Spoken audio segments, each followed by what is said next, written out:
Hello again. 35 homes have been destroyed or badly damaged, and more are in danger tonight as we go to air. Fires are out of control at Red Hill, Chittering and Roleystone. FESA says it appears that Red Hill fire started when debris hit power lines in high winds. The Roleystone fire was started by sparks from an angle grinder. 400 firefighters are now battling the fires, but without air support in the dark. The fires are being pushed by winds of up to 70 kilometres an hour. Those winds are expected to continue through the night.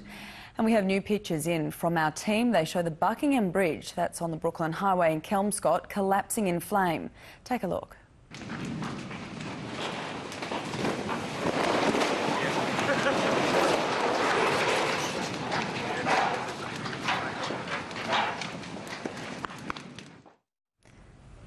Those pictures just in, and Jeff Parry is at the FESA command post in Roleystone. Jeff, how bad is it now?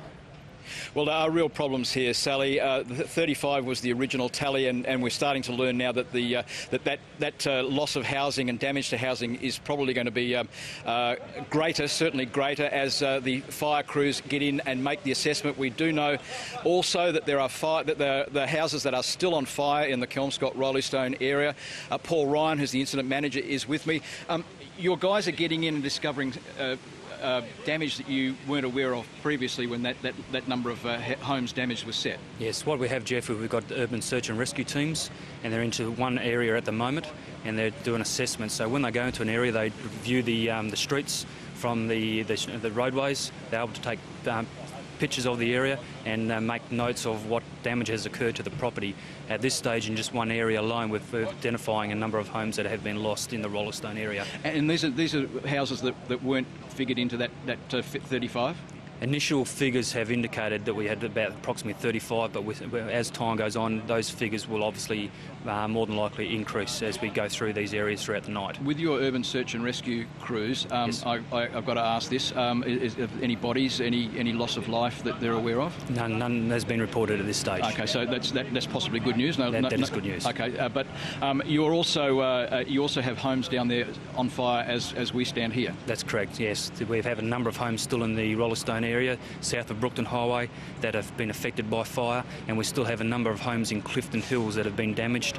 We've got Western, the gas utilities currently assisting us to extinguish a number of gas fires at a number of houses in Clifton Hills, and also isolating gas in the areas of Roleystone as well. Are these some of the problems that your folks are finding as they go in, the gas fires and those sorts of things? Yes. So these are problems that are not unexpected? Yes, that's correct. And we're also obviously isolating power to the areas as well, so there'll be significant power outages overnight, we expect, for people, and we're also having problems with water supplies in some areas. But we're working very closely with the Water Corporation to identify these areas, to get some generators into the localised areas to replenish the water tanks. And of course now you're fighting this fire without aerial assistance. At this stage we're getting ground crews in. As I said earlier, that the weather conditions of the humidity has increased, which makes fire behaviour a little bit better, but our problem that we are facing is the wind, which is going to be gusting. Explain that. Why is that so? I know strong winds fan the breeze, but in this terrain, why is that so tricky? What happens is the terrain in the localised area throughout the hills, through the valleys and the gullies, that the wind direction gets altered by the contours of the land. So some of our guys are looking at easterly, but in some other locations the wind is pushing up from the southwest or another location. So that makes fire behaviour a little bit erratic in these areas for our people. And more dangerous for your people? And it's more dangerous for our people, and also particularly being in the hills area, there's a lot of trees through the area that have been affected by fire, which makes our crews work even more harder.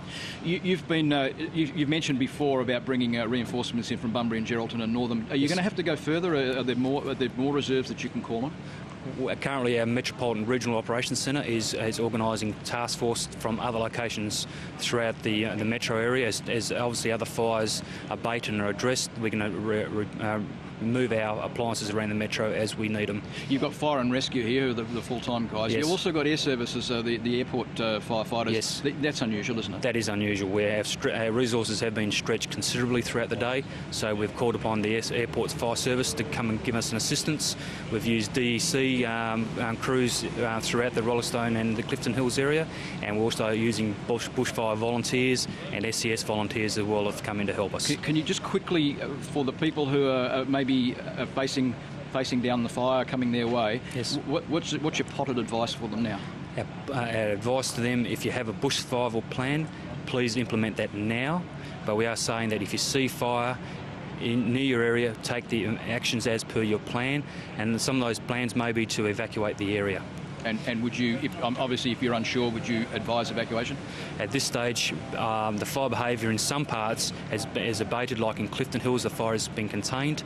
Properties along Urch Road and other areas north of the Brookton Highway, they have more favourable conditions than those south of Brookton Highway. So those in south areas, they need to consider their local conditions and what dangers they face before they make any decision to evacuate. Paul Ryan, thank you for that's the very latest information. Thank you very much for that. Sally, as you would no doubt gather from that, the possibility is that the number of damaged homes is going to be probably significantly greater than we know about already. The morning's going to reveal a lot, I think. Back to you, Sally. Thanks, Jeff. And as you've just heard, there were 35 homes that they were originally saying that had been lost, but now FESA has told us that number could grow. Now, we should just also recap those homes that are under the impact of the fire that are in the warning area tonight.